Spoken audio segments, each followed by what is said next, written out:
Rock and Roll Jeopardy! And here's our host, Jeff Rose. Hey guys, nice to have you here to Rock and Roll Jeopardy. Going to be a good show. Stu, if you would, please introduce today's players. An architect from San Francisco, California, Brad Rader. A radio host from Culver City, California, Nicole Sandler. Hi. Radio host, what kind of radio? Good music radio. Right on. Yeah? Yeah. You have something very exciting you're in the process of. You're waiting for a phone call. Yeah, I'm adopting a baby from Russia. Wow. So are you literally at any moment? All my paperwork is there. I'm just ready to go over and find her.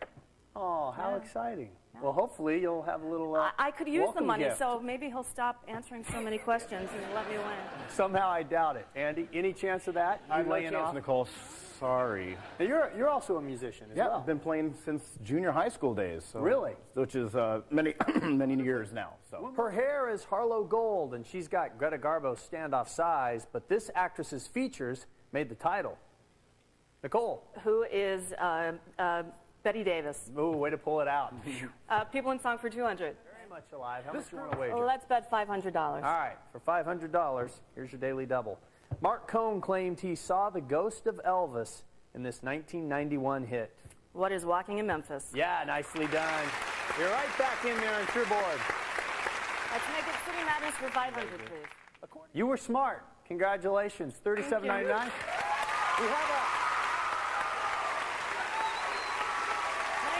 you, Eric Clapton. We have a house minimum at Rock and Roll Jeopardy of $5,000, so we're bumping that up to $5,000 plus the Sony card. And remember, you can play Rock and Roll Jeopardy online at vh1.com. Come on over, guys. We are done for fun. So long.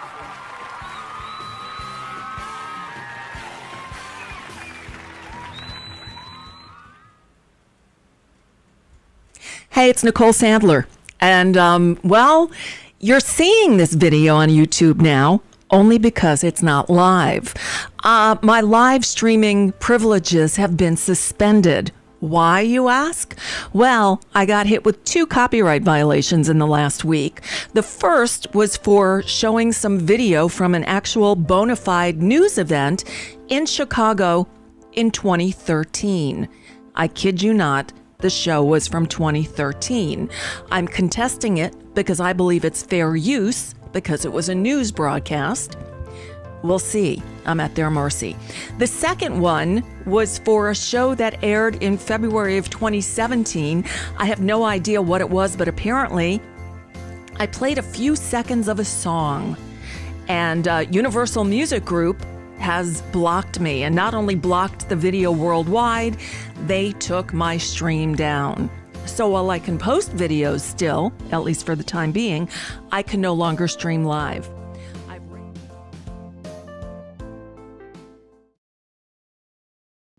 Welcome, Nicole Sandler. It's Sandy Shellis from Environmental Coffee House. And guys, tonight I'm going to pull up the chat because we need a little help to know if I have an echo, which I hear. But welcome, Nicole. Hi. Hi. I am so excited to have Nicole on. You guys have absolutely no idea. I started to listen to Nicole, about, I don't know, a year and a half ago, I guess it was. And you're a radio, you're a radio legend. And when you said you had produced Bob Grant's show in New York, I used to listen to him. And they say they can't hear me. They can't hear me. They can't hear. Well, welcome, Nicole. You talk, and I'll fix what's going on with me. Can you guys hear me? Can you guys hear me? So if Sandy works on her stuff, audio, it says audio. Audio. Well, Kim says she can't. But they're hear not me. saying. Okay, hold it. It says garbled audio. Garbled audio with an echo for me. All right, guys. Nicole's going to talk, and I'm going to. We were perfect in the beginning when we were talking. It was great, and then all of a sudden, I don't know. I heard an echo. Okay, so they can hear me, but not you. So if you want to, And Osama says it sounds okay to me. Osama, you hear Sandy? You hear me? Yeah, but it's Osama says perfect. perfect. Osama, Even you hear well, Sandy too? I feel like Says I'm no going to go crazy problem. with this echo. But you know Oh what? no, the echo If- thing is getting you. We won't talk at once. So, Nicole, while I fiddle around, Yes. I would love you to tell everybody who you are. And again, I'm excited as all hell to have Nicole royalty. Welcome, Nicole. Thank you. No, I got to tell you. So you're the only reason you're having technical problems is because I'm here. They follow me everywhere I go.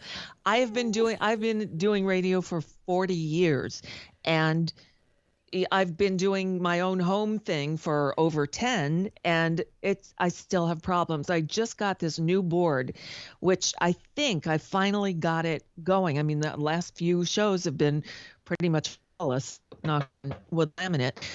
But even my husband says when he has technical problems, he blames it on me because they follow me everywhere I go. Well, I don't know what happened, but as long as everybody can hear, okay, we'll be fine. We will be fine. So I don't know if y'all saw the Rock and Roll Jeopardy video I prepared in the beginning, but I thought that was great. And I think what would be great is, Nicole, why don't you tell us how you actually got into being a radio host and go from there. Okay. Well, it goes way back to when I was in high school and trying to figure out what I wanted to major in college. I was not a great student. I wasn't a bad student, but nothing interested me. And what I did in my spare time as a kid was, listen to music, go to concerts, smoke a lot of pot.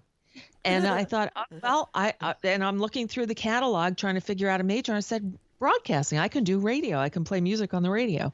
So I went to the University of South Florida and I majored in radio, and I started working at the campus radio station, excuse me, which was a classical station. It had a great reputation. Before I got there, they had a thing called the Underground Railroad, and it was like cool FM. Now I got there in, I think I started in radio at the very end of 1978 at the radio station there.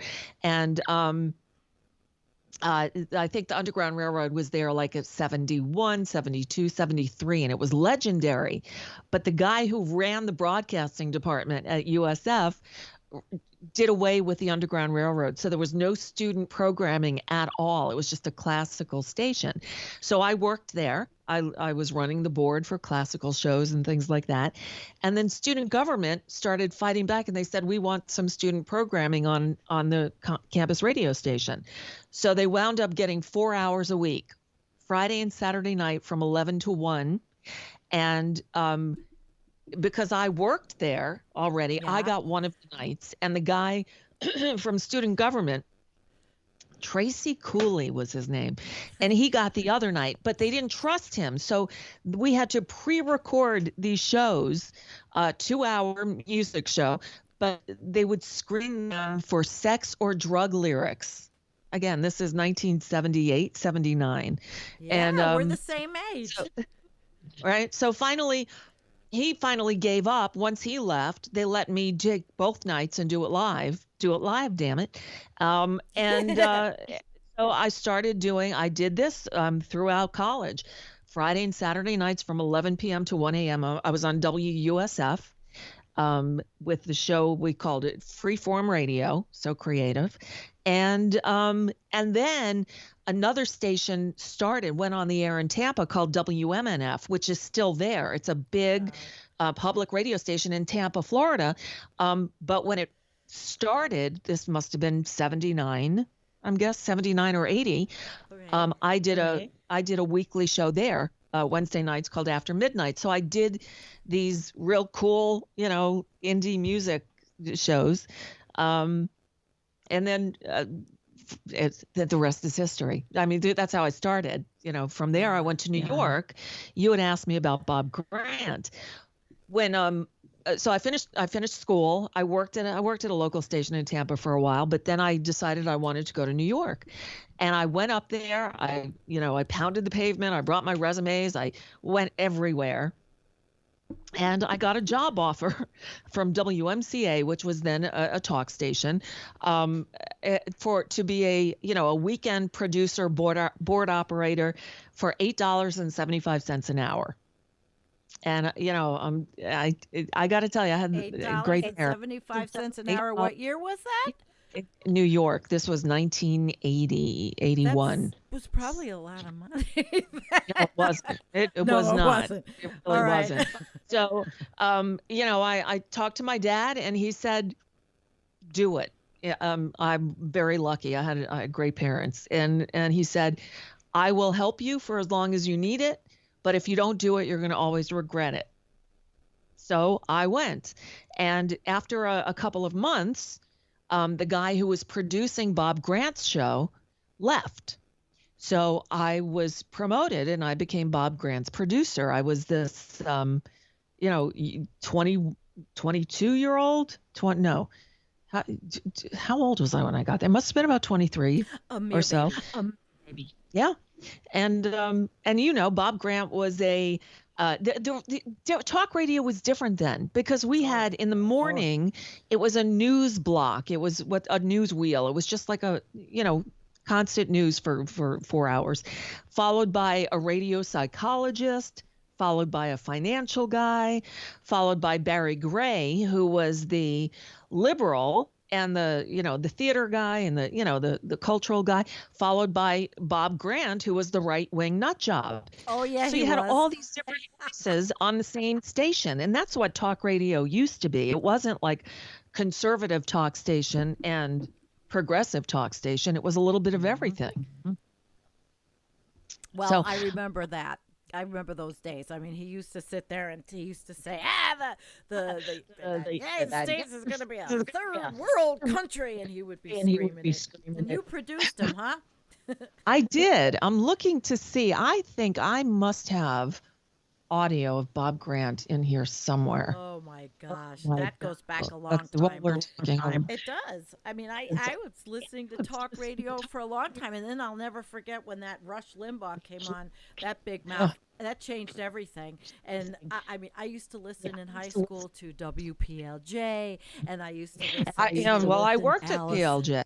Yeah. Well, so- I know. Yeah, I'm so I impressed. after I worked at WMCA, excuse me, for about 3 years, and while I was there, this is a funny story. When Bob Grant was on vacation, or actually he used to have this guy on as a guest all the time, a guy named John LeBoutelier, and John LeBoutelier was a congressman. I think he was only there 1 or 2 terms, from Long Island.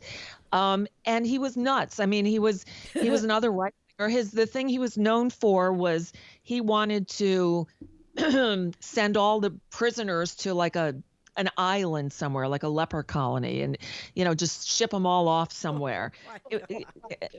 Yeah, so he was one of those kind of people. And so I'm doing the show one day, or John LeBoutelier is there, and the hotline rings in the studio, and it's somebody calling for him. And I said, well, he's on the air right now. Can I take a message? And he said, yeah. Can you tell him Jim Kerr was calling? Yeah, Like, Jim Kerr. Sure. Okay. So, I gave him the message. I said, is that the Jim Kerr from PLJ? And he said, yeah, he's a friend of mine. Why? You want to meet him? I said, no, I want to work for him. And he's like, well, let me introduce you. And he did. And that was the time. This was 1985. And that's when big morning shows were just starting, big radio, top 40 morning shows. And at that time, PLJ was a top 40 station. It had been a rock station before that, an album rock station earlier. But our program director, Larry Berger, changed it to Power 95, and it was a top 40 station. But Jim was still there doing mornings with Shelley Sunstein. was Jim Kerr and the Morning Crew, but they never had a producer. So I met with Jim a few times, and it took a while, but finally we convinced Larry Berger that he should hire me as the producer of the show. And I was there for 2 years before, and then I moved out to Los Angeles. So, I moved out to LA for a radio job. It was a busy, it's busy, that's for sure. Can you tell us some of the people you've interviewed? Oh God. In what realm? I mean, in the rock and roll realm? Rock and roll realm. Sure. Hold on. In fact, I can look up my first interview. So let me back up a little bit. So I went out to LA while I was producing Jim Kerr during the week, on the morning show. I was working weekends out in Riverhead, Long Island, which is the Hamptons, basically. Riverhead is with the Hamptons. And a station called WRCN, and I worked there on weekends as a rock jock. And so I'd go out to the Hamptons on weekends, and I'd come back to Manhattan during the week. And so I moved out to LA for a guy. I met a guy. I was on vacation in Mexico and met a guy from Los Angeles, and we did the long distance thing for a while. And then finally I decided to just move out there. So I got out there, went looking for jobs. Jim Kerr wrote me a lovely letter of recommendation that he placed in Radio and Records magazine, and I kick myself to this day that I never saved a copy of it. But anyway, so I got out to LA and got a job my first job in LA was at KLSX, and it was producing a morning show, and the morning host was Phil Hendry. Now, you know Phil Hendry, right? Do you not know who Phil Hendry is? Phil Hendry back then was just a classic rock jock, and it wasn't a great morning show. After he left I left before he did, but then he left, came back to Miami and developed this shtick where he plays the host and he plays all the characters and he does all these voices where he'll interview himself. I mean, he had a big syndicated show for a long time. So I'm surprised you have familiar. Sounds familiar. Anyways, yeah. So that's Phil Hendry. Anyway, worked with him for a while. Then went to a station that was KNX FM. That flipped to oldies. I was the promotion director there, and Mark and Brian then came to Los Angeles, and they were doing something very different. They were just unique. They got to LA about a year after I did. And so they were on KLOS for a couple of years now. And I thought, that's who I want to work with. But I had no in over there. Well, one day I'm at Disneyland. I don't remember who I was with, but I'm at Disneyland in Anaheim. And all of a sudden I look and I see it's Mark Thompson from Mark and Brian. Oh, yeah. And so I went up to him and I introduced myself and I said, you need to hire me as your producer. And we started this conversation. They had just, then when they came to town, they gave them this woman, Anne, who had worked in the promotions department and just made her their producer. But I told Mark, you need somebody who's done this before, who knows. And I produced Jim Kerr and the Morning Crew at WPLJ in New York. And so he was sold. And so we talked, we lobbied, we worked on it, and finally they hired me. It was July of 1990 when I started working at KLOS, and I worked there for 4 years. Mark and Brian had a TV show on NBC at the time. It was the same year that Seinfeld debuted on NBC. So that's the frame of reference. Anyway, after a while, they got too big for their britches. We owned mornings in Los Angeles. Hold on a second. She owned mornings in Los Angeles. Not me. We, and it was them. But I know. This was at one of the birthday shows. So there's, I don't know if you can see. Can you see that? That was at a birthday show. It's a little bit of a glare, but I could see it. Yeah. Great. So that's me and Brian. Anyway,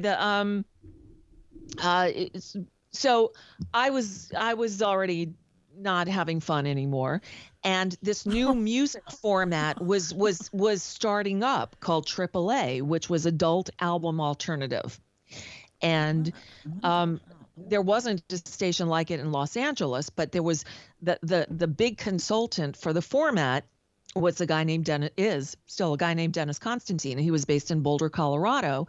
Mm-hmm. And he, I don't know if he was programming KBCO at the time or consulting them, but anyway, what I heard was that Gene Autry's company, Golden West Broadcasters, was going to flip this station that they had, K-Light, to AAA, and that Dennis Constantine was consulting.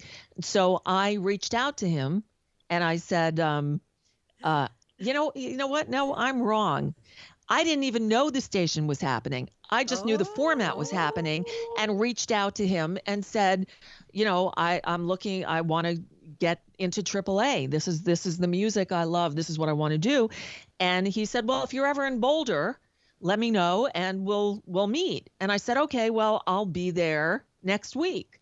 And I booked myself a flight and I flew out to meet him. And when I got there is when he told me he was working with Bill Ward, the general manager at K-Light in Los Angeles, and they were going to flip the station. And I'm like, oh my God, I got to be part of it. And so I got very lucky. So they hired me to do middays. And now I had done weekends at WRCN on Long Island, but I was mostly a producer, an on-air producer. I was definitely known, but they took a nice leap of faith on me, and it almost didn't happen. It was very tenuous there for a while, but yeah. And then I wound up after a year. The woman who was the music director, they let her go and they promoted me to music director. I hosted mornings for a while there. So when you ask who I interviewed, the first time I actually interviewed an artist on my own was there. So at KSCA, those were the call letters. My very first interview was David Byrne of Talking Heads. Wow. And yeah. And so he was the first interview of this new radio station that we put on the air. And it was my very first solo one-on-one interview with an artist on the radio. And it was David Byrne. Were you nervous? I was very nervous. But it was a good interview. I mean, I have it. It's posted on my blog. It's posted at NicoleSandler.com. Okay, if you go to, I think there's, I'm trying to remember how I have it listed. I think it's called The Music Interview. I'll put all the links up that you said. Yeah, I'm trying to remember. But so I've got a bunch of pages on my website, and one is the music interviews, and there's it's under Nicole Sandler Show. Yeah, the music interviews, and so David Byrne is posted there, as is. Let's see, what other ones do I have there? That was the first one I posted there because it was my very first one. So you asked who else, and these are the ones I have posted on that page. Just Randy Newman, XTC, Ben Folds 5, Dave Matthews Band, Colin Hay, Joan Baez and Dora Williams. That was a treat. Sting, Jackson Brown, Steely Dan, Tom Petty. Damn, Nicole. Yeah. It's great. So all those interviews are there. Yeah, it's really cool. Usually on this show, we're talking about climate change, abrupt climate change. We're talking about we are so fucked. We're talking about all these terrible things, and we're talking now about something interesting. You're entertaining, and it's great. Somebody wants to know if you're related to Adam Sandler. No, I've joked that he's my much funnier brother, but no relation. No. Wow. So from the music, then you segued into news, and how did that happen? Because it's a lot different now what you do. Oh, yeah. Well, what's funny is, I mean, if you remember, I started my first job out of college actually was at WNSI, which was a news talk station in Tampa. That was, that my first real professional radio job, not the late night, not, WUSF and the WMNF thing was a volunteer job. But my first paying gig was at this news talk station in Tampa, where I was a producer. And my first job in New York was the WMCA. So I always had that background. And my dad was always a a talk radio listener. So I always liked talk radio. So anyway, after a long story, but I was in LA for 15 years. When I left LA, I wound up going to, where did I go? I went to Taos, New Mexico, which was not good. It was not the right thing to do. Yeah, Taos was the wrong place for me. I'm going from LA to Taos, New Mexico, and I'd only ever lived in cities, and I had just adopted my daughter. So Allison was, 2 years old. I didn't know anybody there, and I took a job at, doing mornings at a radio station for like no money, just because I thought I wanted to get out of LA, and it was the biggest mistake. And so I wound up coming back to Florida. Did a couple of jobs here, worked on did some Sirius XM. Well, back then it was just Sirius, voice tracking. Then I got a job offer from Boston to go program a station, The River. So I went up there, stayed there for about a year and a half. Long story short, but I came back down here as Allison was starting kindergarten. And I was that experience was so bad. The owner was just a nut. He was crazy. And so I decided I was going to start my own business making videos, doing video production, like family history videos. It was called, I forget Legacy Video Productions.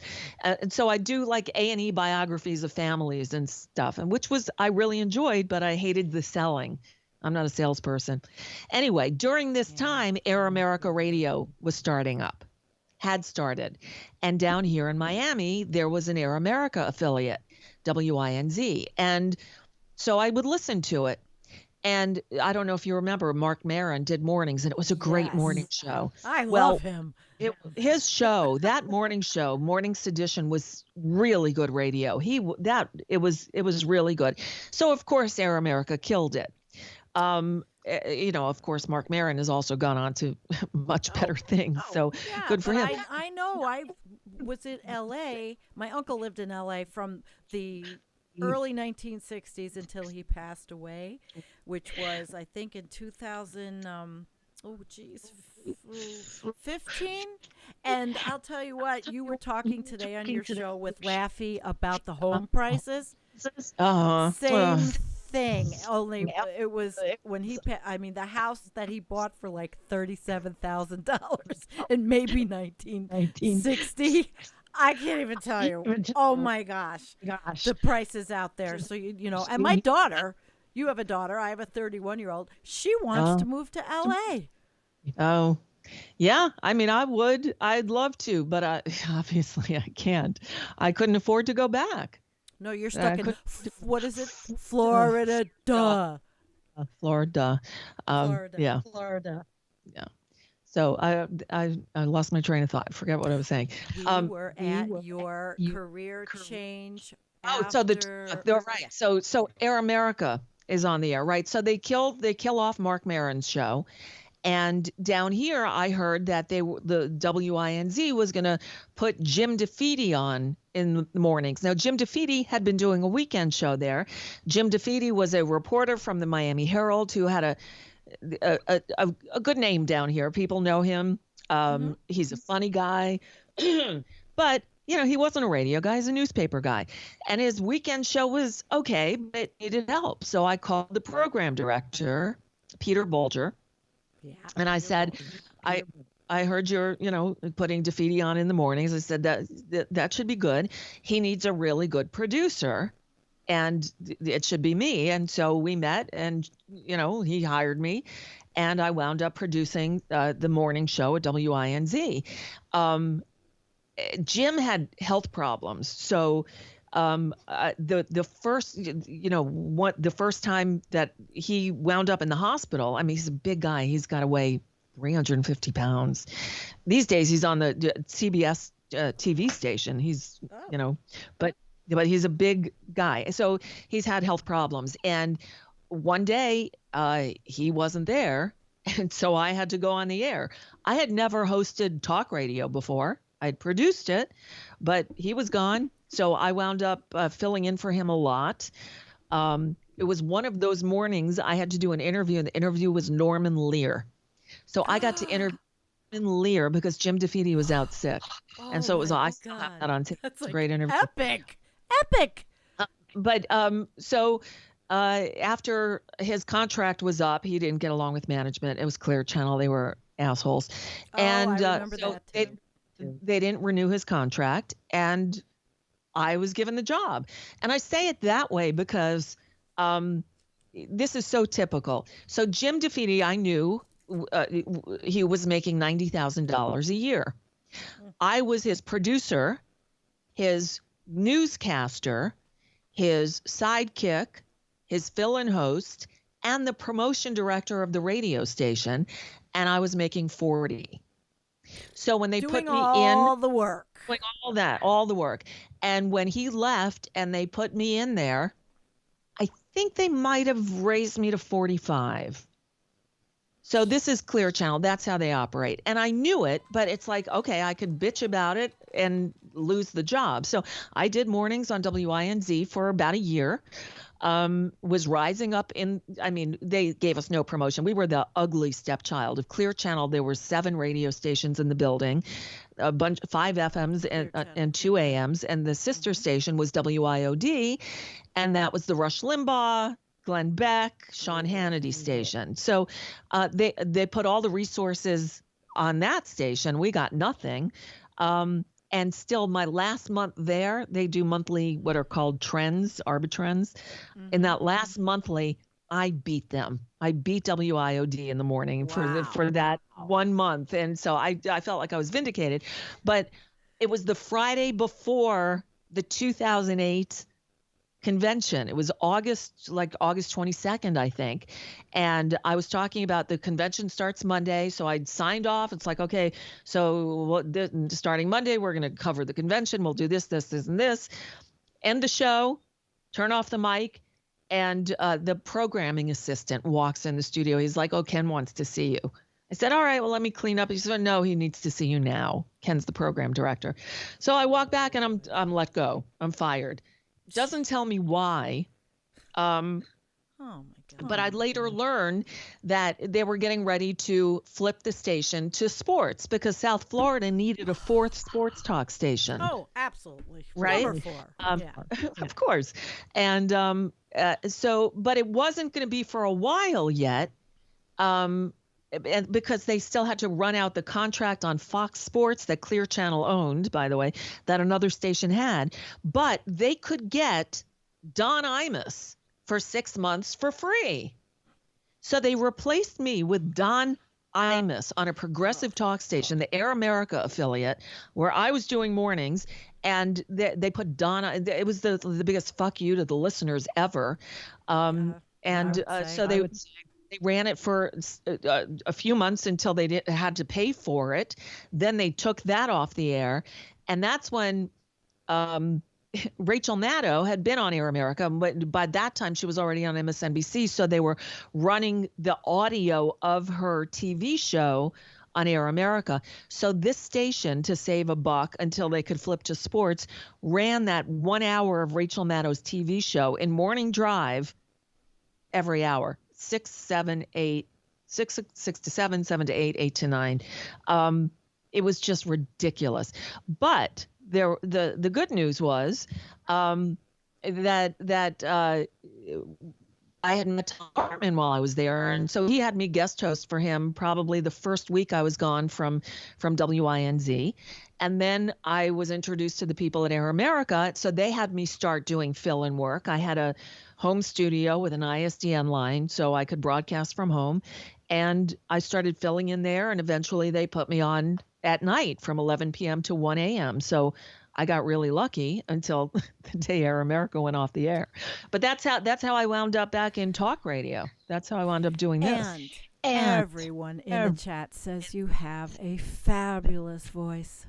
You have the voice born for radio.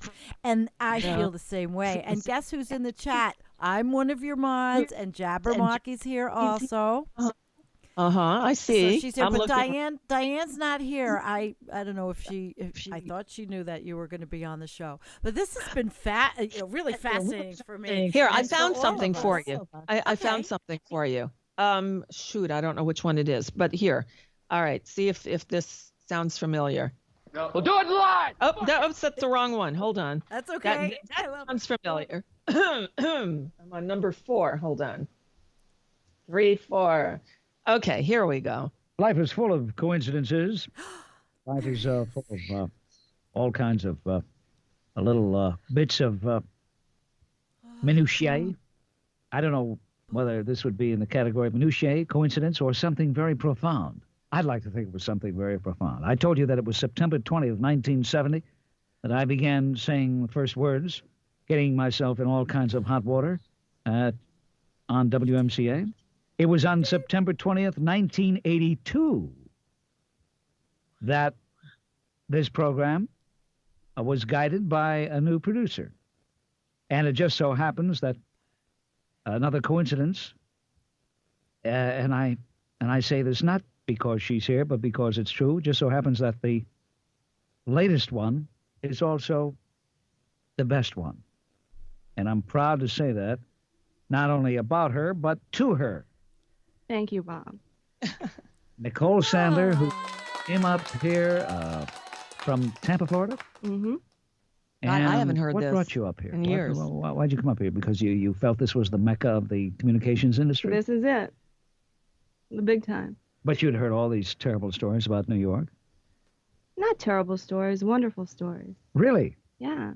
Everyone so wants young. to conquer New York. Every young, ambitious, talented person wants to come and conquer New York. Hey, I like that. She's young, ambitious, talented. That's where you define yourself. That's good. You'll go far. All right. I'll take your word for it. And I want to say, in all seriousness, you have worked very hard behind the scenes. And, you know, in this type of work that you do, Wow. and under the conditions that people work behind the scenes, there is not a great deal of longevity. So I have seen many young, ambitious, I don't know about the talented part, but certainly young and ambitious people come and go. And the thing that sets you apart is you are a true professional. Well, thank you. Coming from you, that means a lot. Yeah. And I think that's why I asked you to come in here. Not because it's September 20th, but because you are a true professional. Consistent. Wow. And it amazes me, and I want you people listening to know that this young lady, who, guys, happens to be a Scorpio, eat your hearts out.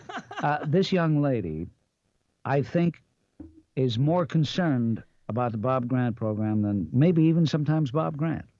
But certainly very much as much concern about it.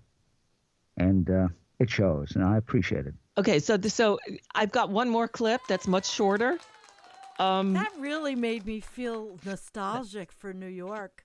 It's wild, huh? God. I heard that moved to.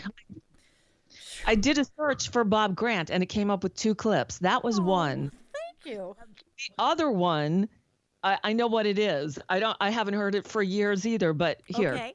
He Let's was hear talking about what pro I was. Okay, here's this one. 2660. A lot of people say, hey, what happened to Nicole? Well, you can find her. Only she goes by the name of Faye Nicole at the Baba. And she's making, Nicole Sandler is making a gesture which is an interesting gesture because she's indicating that she's number 1. But her index finger must be broken or injured because she couldn't raise the index finger. Instead, it was the finger adjacent to the index finger. Very good. So that was me giving Bob the finger. So Bob Grant, the thing that's so weird is he was a right-wing crazy. Oh, I agreed with nothing he said. Nothing. Me But either. then Lynn Samuels would come after him, and she was the liberal on that station, and I agreed with everything. Now, Lynn Samuels wasn't on WMCA when I was there. Well, she went on it. Maybe it was a different station, and I had to change the stations. She I might have been don't on- she might have remember. been on WABC, I think. Yeah, and then Yes. she went to Sirius before she passed. But Right, this is right. really the chat saying, great clip. It was a great clip because you've done a lot, and it's a lot different. I mean, I told you when I was talking to you, I didn't even know what a live stream was in 2015. And so this is just something that's a hobby I fell into, and I actually love interviewing. But how do you like to be on the other side of the interview microphone here? It's fine. Actually, I mean, it's nice not having to think what I need to do next, because again, you're doing everything there.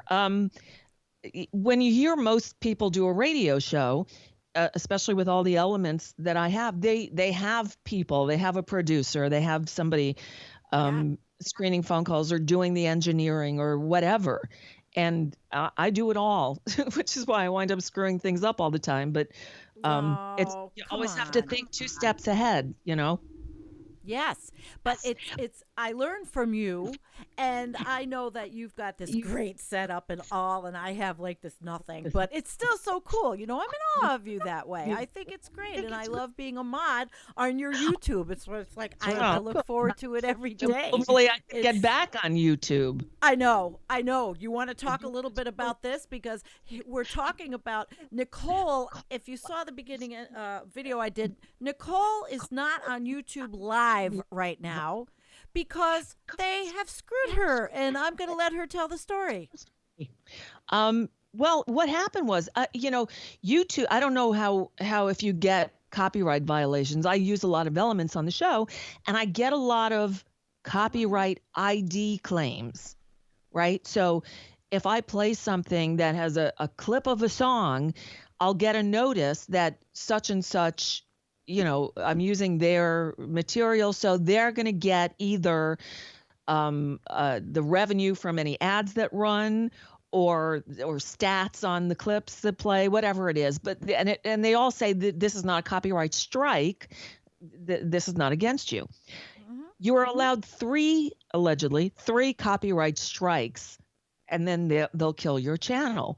And they're very rare. Most of them, like there are some record companies. I did a promo for Progressive Voices Network that used a clip of Van Morrison's Caravan. The song goes, turn it up a little bit higher, radio.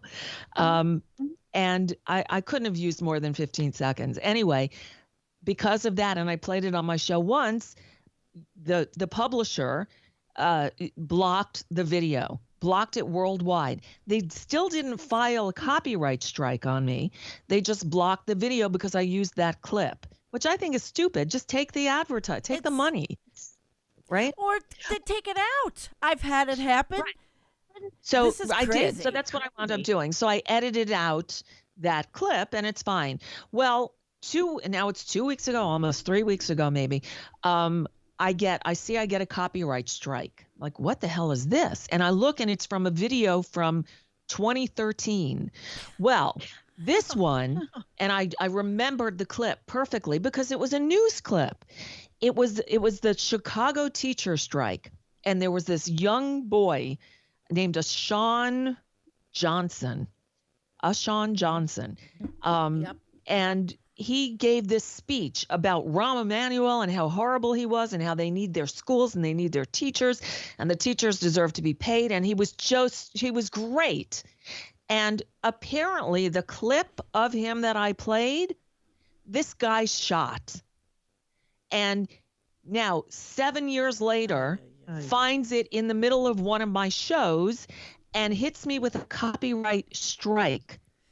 So I emailed him. I said, seriously? Why would you do this? I mean, take the advertising revenue. Why so vindictive? And he said, this is not up for discussion. Are you kidding me? So I had a few choice words for him. So he's not going to take it down. I did file a dispute with YouTube because what they say is that he could go ahead and file legal action against me. But that's his only remedy. I'm filing a dispute. I'm saying this is fair use, meaning it was a legitimate news event. And I was doing news coverage of that event on a talk radio show. And so my dispute is still being decided by YouTube on that one. And what YouTube, the message, because you can't get through to a human being there, but the most I can find out from the website is that it's under review. Basically, he has 10 days to prove that he's filed legal action against me. Which he won't do. Right. But if he doesn't, then I win the dispute. But it's been more than 10 days, I think, or it just feels like it's more than 10 days. It feels like a long time. We miss you on YouTube. I mean, I watch it, so it's not the same. But that was just one. Then 2 days later, so I had one copyright strike, and it's fine. You can have one. 2 days later, I see a thing that I can't stream live anymore. I'm just like, what the fuck? And I go back in and I see a second copyright strike. And this one is from 2017. And it's Universal Music Publishing Group. And they blocked the video, so I couldn't even watch the video to see what the clip was. There was no information on what I allegedly played that merited this. But I went back and found the audio podcast from that day because it was February 8th of 2017. I listened to the whole thing, got through the whole show.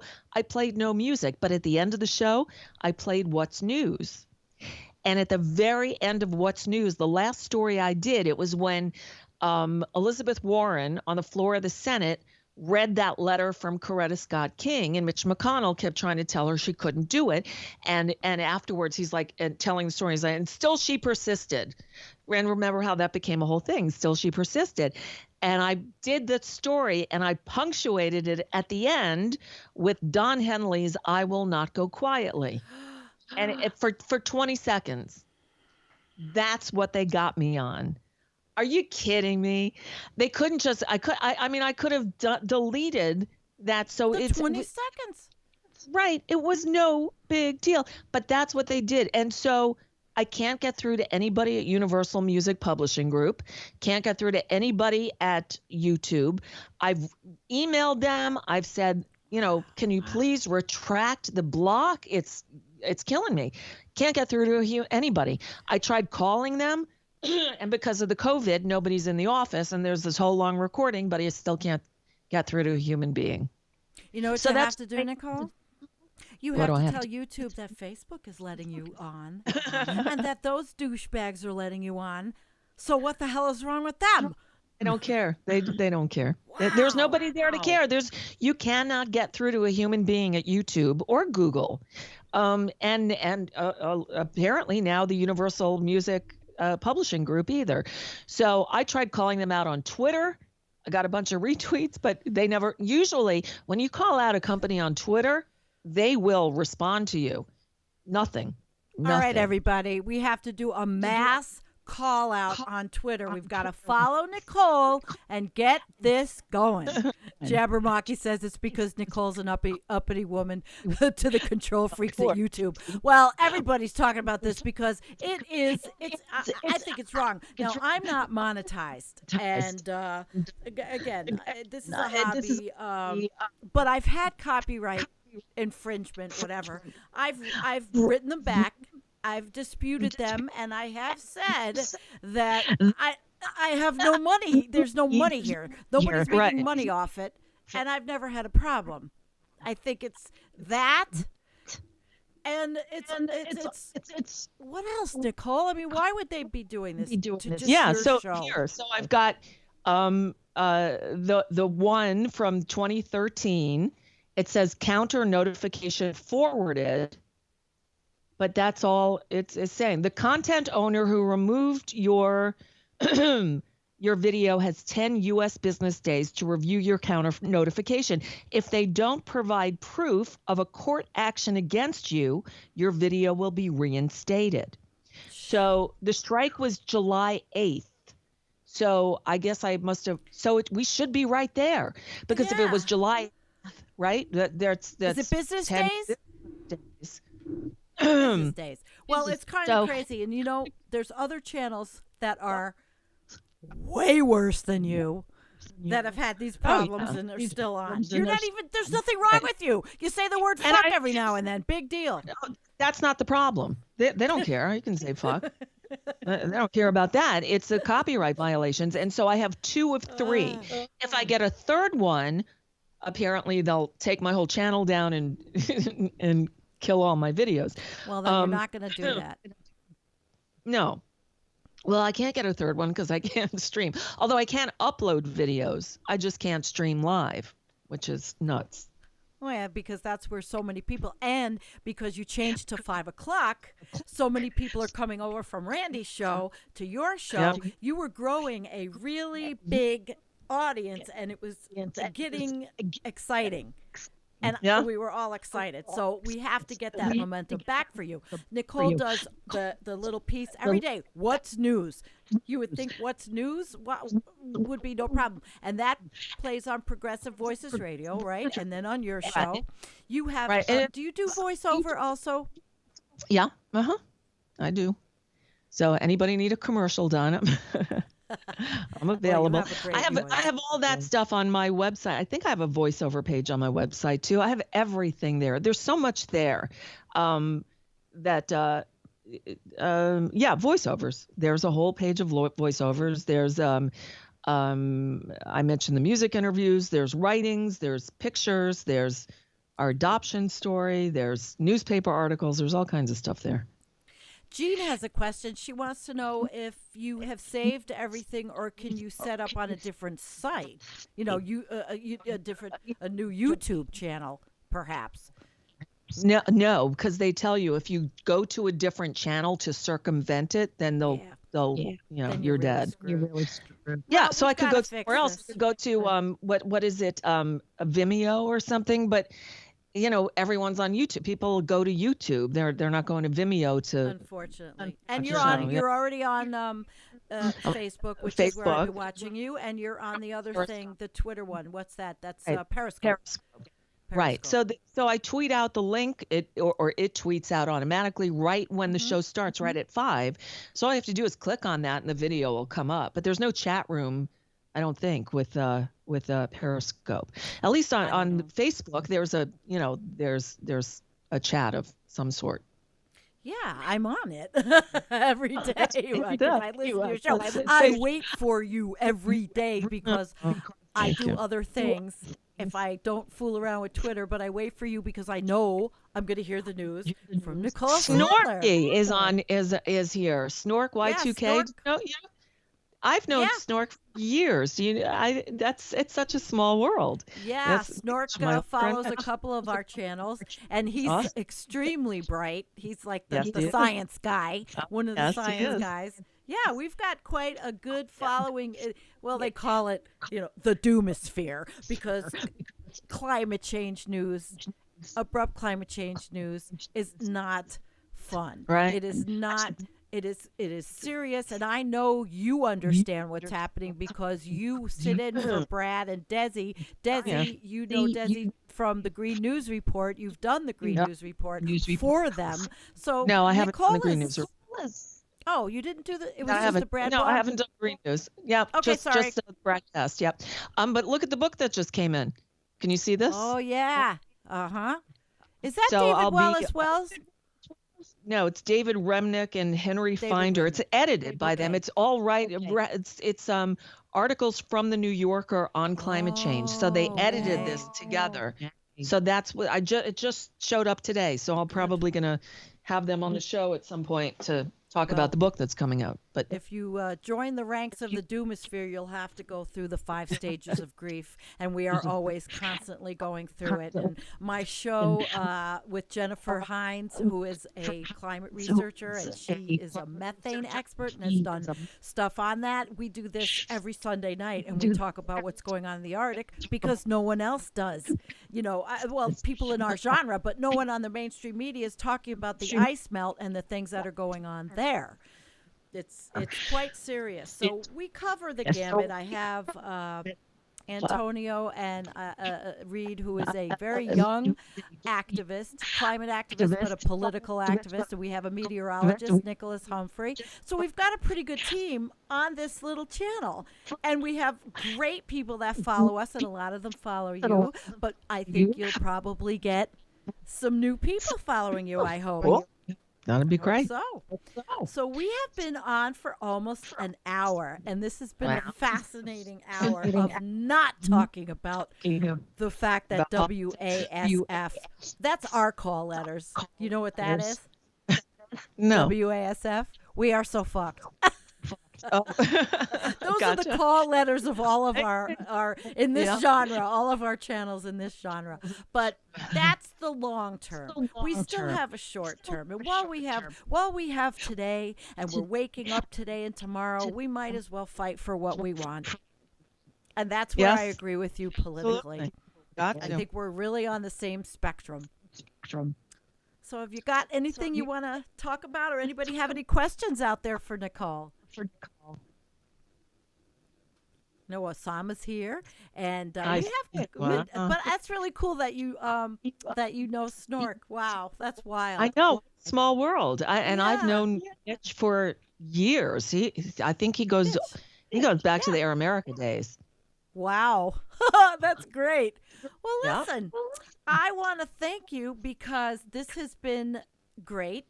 I have enjoyed having you with me. I've wanted this for how long? I asked you, and turns out we know some of the same people, somebody you went to grade school with that I actually knew from my professional career at the university, and I learned from you. So I just want to thank you so much for taking the time and coming on, Nicole, and allowing me to be a mod on your show. I appreciate it. Experience. I do the multitasking, but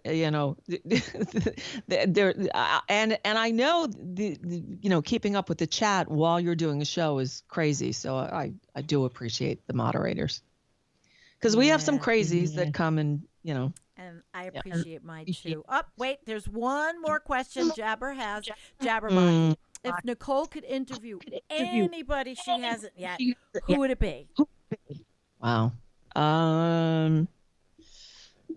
My stock answer is always Bruce Springsteen. Because I would like to do that. I don't know. Springsteen probably. Neil Young. Okay. Neil Young. Yeah. Springsteen, I thought you did for some reason, but I didn't. I mixed him up. I have a picture of him. Jackson I don't know Brown. if people know.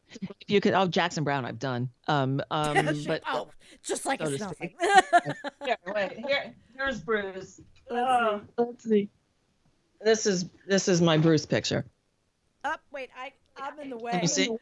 Yeah. You can see it, but you can see my reflection, which nobody wants to see. Send it to me. I'll put it up or whatever. Okay, I'm sure it's on the website somewhere. Yeah, there are pictures on the website as well. There are lots of, I mean, in terms of, I don't know. There's no political figure right now that I want. I mean, I've interviewed Bernie Sanders. Wow. Oh yeah, I see. I know. I see on the delay. I see what it looked like when I held it up. Yeah. Yeah. All you can see is my face. Everybody would you interview Paul Beckwith? Somebody wants to know. Now, Paul Beckwith is a scientist who has a very successful YouTube channel, and he is from Ottawa, and he's amazing. And I've interviewed him several times. So if you ever get a chance to watch Paul Beckwith, you probably will learn a lot, maybe more than you want to know. Maybe. I don't know who he is, so I couldn't say, but probably. I mean, I pretty much will talk to anybody as long as they're interesting and have something to say. I did there are some interviews that are tough. I did an interview the other day with somebody who, it was like pulling teeth. If you're doing an interview, being interviewed, give long, have a conversation. This was like yes, no, yes, Oh, I had one like that in 2018. Guy, I was interviewing progressives. You know, I would interview for sexual harassment and all the stuff at the college that happened in my organization. I was the employee relations person, the investigator, so I know how to do it. And I had this guy in 2018 that was running for a progressive seat, and oh my God, it was just like you explained, pulling teeth, and I pulled it off and made him look good. I guess that's our job, to try to make them look good. Yep. They're our Always, guests. of course. Yep. Right, Well, that's what you have to do. So. All right. This has been great. Thank you so much. I will end with Osama saying, I love and respect you. Mi amo y respeto. I can't. Nice. I love and respect myself too. And thank you to everybody. This was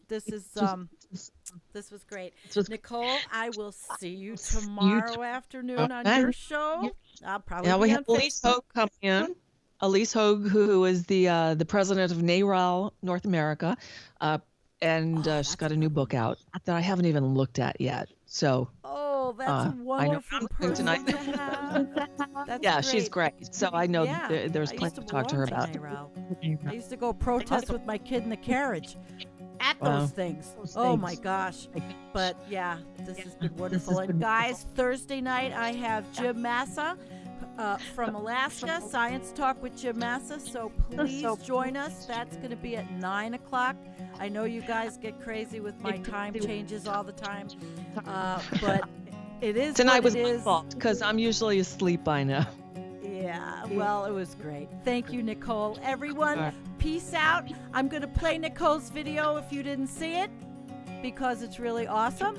And Nicole, if you want to wait or go, it's fine. Up to you. Peace out, guys. Bye.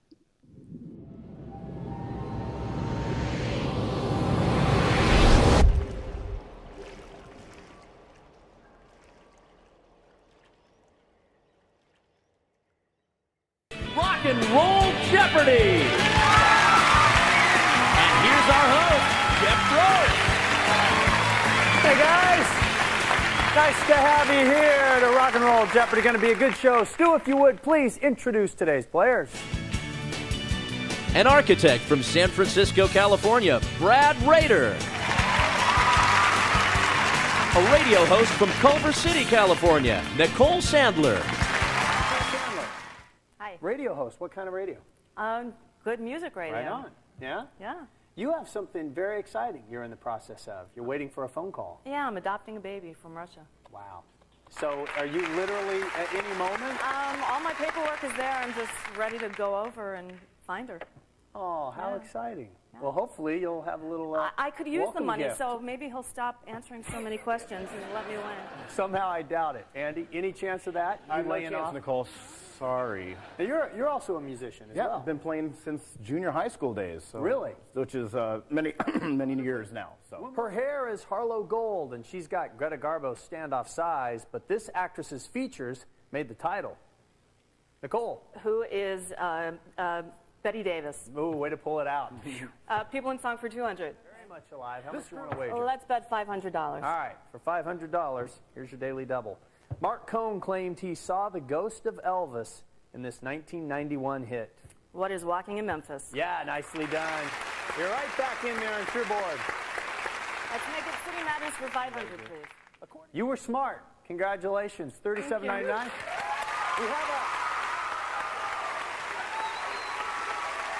Thank you, Eric Clapton. We have a house minimum at Rock and Roll Jeopardy of $5,000, so we're bumping that up to $5,000 plus the Sony card. And remember, you can play Rock and Roll Jeopardy online at vh1.com. Come on over, guys. We are done for fun. So long.